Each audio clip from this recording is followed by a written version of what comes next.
Écoute, ça fait... J'ai tellement de travail que j'arrive pas à venir à Chamonix aussi souvent que je voudrais.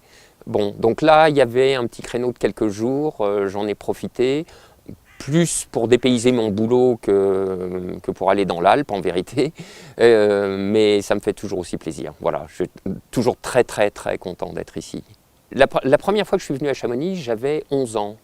Et je n'ai pas cessé d'y revenir, quasiment tous les ans.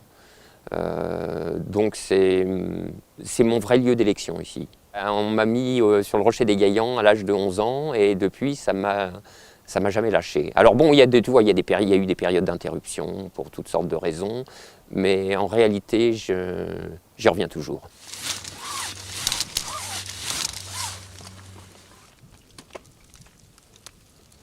C'est une grande affaire, hein, cette histoire de premier de cordée. Donc Macron se réapproprie la montagne, la cordée et surtout le premier de cordée. Écoute, moi, pour tout te dire, quand j'ai entendu ça, pour la première fois, j'ai été partagé entre hilarité et sentiment de révolte ou de scandale, je ne sais pas. Alors pour t'expliquer ça, il faudrait que je fasse une espèce de détour. Je trouve que le propre de la période présente, appelons-la l'époque néolibérale, c'est vraiment le dévoiement du langage, le retournement du sens des mots. Une sorte de trahison du réel par le discours. Tu sais, c'est comme ce qu'Orwell décrit dans son roman 1984. On utilise les mots pour leur faire dire le contraire de ce que dit le réel, tout en ayant la prétention de décrire le réel. Alors chez Orwell, dans le roman, le slogan du parti, c'est « la guerre, c'est la paix », « la liberté, c'est l'esclavage », « l'ignorance, c'est la force ». C'est ce genre de retournement constant. Et on trouve ça énormément dans le discours des politiques néolibérales, mais là, avec Macron, ça a atteint un stade qui est presque sans précédent. Par exemple, on t'explique que la réforme du Code du travail, qui démantèle en réalité toutes les protections pour les salariés, a pour but de sécuriser les salariés, alors que ça va accroître leur précarité.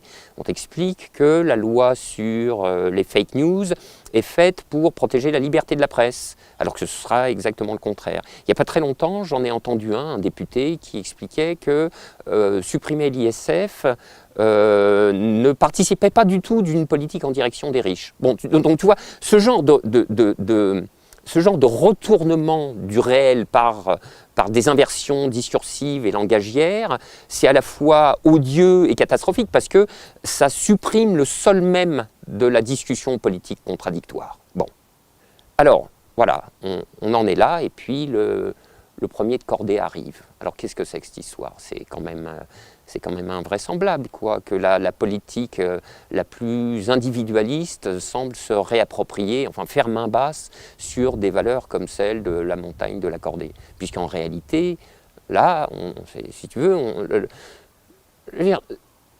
c'est une symbolique tellement évidente, celle de la corde et de la cordée, qu'en réalité, elle en est presque un peu lourde. Je veux dire, d'un point de vue littéraire, ça serait pas un signe de très grande finesse d'en faire des tonnes sur le sujet. Mais ce qui n'est pas très important d'ailleurs, parce qu'en réalité, c'est la chose même qui compte. Et dans la pratique, oui, la corde, enfin, je m'excuse d'enfoncer des portes ouvertes, hein, mais la corde, c'est un lien, donc ça unit des personnes. Et donc là, tu vois, on a une politique qui promeut en réalité des valeurs ou qui est soutenue par des valeurs implicites, qui sont celles de l'individualisme libéral, c'est-à-dire celles des valeurs qui encouragent les individus à la poursuite effrénée de leur intérêt privé, de l'intérêt pécuniaire, et une telle politique s'enveloppe dans des valeurs qui en réalité sont diamétralement opposées. Alors, c'est vrai qu'il faut peut-être rappeler une ou deux choses tout à fait évidentes pour les gens qui font de la montagne, mais visiblement pas pour Macron ou plutôt ses conseillers en communication. La première étant que le premier de cordée, si tu veux, s'il n'y a pas le second de cordée au relais pour l'assurer, il ne va pas très loin. Ou plus exactement, s'il commence à se lancer avec un second de cordée qui ne fait pas attention, l'équivalent, c'est presque de faire du solo. Bon, alors à ses risques et périls. On peut vite tomber, quoi. Bon. Donc le second de cordée est absolument indispensable, et on pourrait même dire le second de cordée est vital au premier de cordée. C'est la première chose. La deuxième chose, et on le sait bien, quand le second de cordée arrive au relais, parfois il prend la suite, on grimpe en réversible.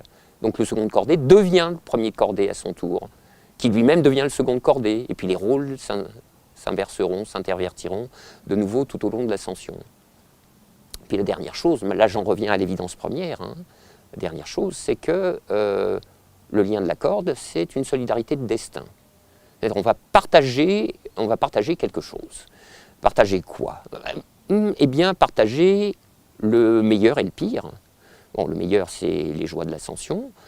Le pire, c'est le risque qui va avec l'engagement de son existence dans une entreprise, celle d'une ascension, qui est un peu aléatoire, qui comporte des risques, où il y a toujours en arrière-plan la possibilité que ça tourne mal. Mais à ce moment-là, si ça tourne mal, on sera ensemble. C'est-à-dire, donc, on partagera tout. On partagera le meilleur et le pire. Or, le premier de cordée dans la bouche de Macron, si tu veux, c'est pas exactement quelqu'un qui a le sens du partage ou de la solidarité. Or, le premier et le second de cordée, hein, tous les membres de la cordée, si les choses tournent mal, partageront jusqu'à la dernière barre de céréales. Et il me semble que ceci ne correspond pas exactement au type de société que Macron promeut avec une opiniâtreté qui le dispute à la brutalité.